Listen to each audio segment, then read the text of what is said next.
Mes chers collègues, enseigner c'est opérer autrement et aujourd'hui je voudrais avoir avec vous une réflexion sur la chirurgie à l'étranger.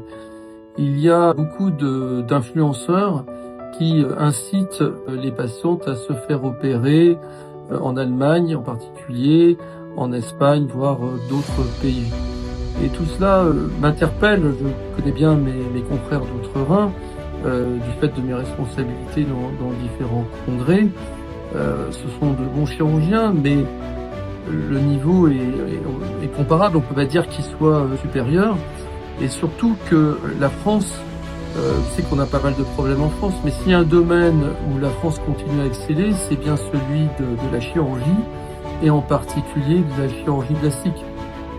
Il faut savoir que la France est peut-être l'un des 3 pays, pour moi je le placerai même en premier, les plus importants en chirurgie plastique.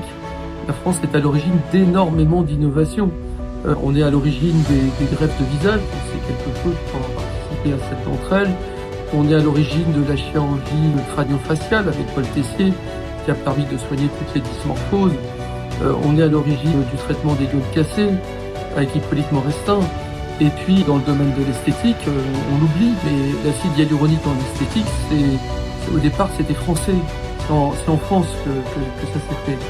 Et si on prend justement ce qui nous intéresse, la lipoaspiration, eh bien celui qui a permis de développer la lipoaspiration, comme finalement maintenant c'est l'intervention la plus réalisée dans le monde, eh bien c'est un Français, c'est Yves Gérard Ilouz. Donc nous le remercions d'ailleurs pour cette invention. Et donc voilà, donc je crois que en France encore aujourd'hui, je peux en témoigner en tant qu'ancien universitaire, le niveau des médecins est quand même très élevé, et en particulier des chirurgiens plasticiens. Quand on se fait opérer à l'étranger, il y a toujours un risque, parce que s'il y a une complication, c'était pas évident de retourner à l'endroit où on a été opéré. Et en plus, il y a un problème de recours. Donc là, on est sûr d'avoir des médecins qui dépendent de l'ordre des médecins, qui sont assurés, etc.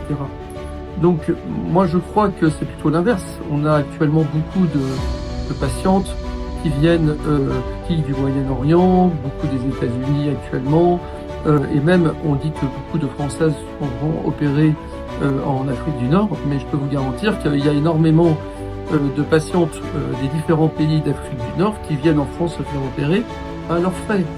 Donc je crois que la France a une très bonne réputation. Je pense que en France, on a tout ce qu'il faut pour traiter en qualité les patientes atteintes du lipœdème. Il y a évidemment des variables. Moi, je préfère traiter en une fois. Certains préfèrent traiter en plusieurs fois. C'est des philosophies différentes. Mais au final, ça revient au même. Le résultat peut être tout aussi excellent. Certains vont utiliser certaines technologies, d'autres technologies. On a déjà parlé dans d'autres vidéos. Mais au final, voilà, le résultat peut être vraiment de qualité. Bon, en tous les cas, je vous remercie d'avoir partagé cette réflexion chirurgicale et je vous dis à très bientôt.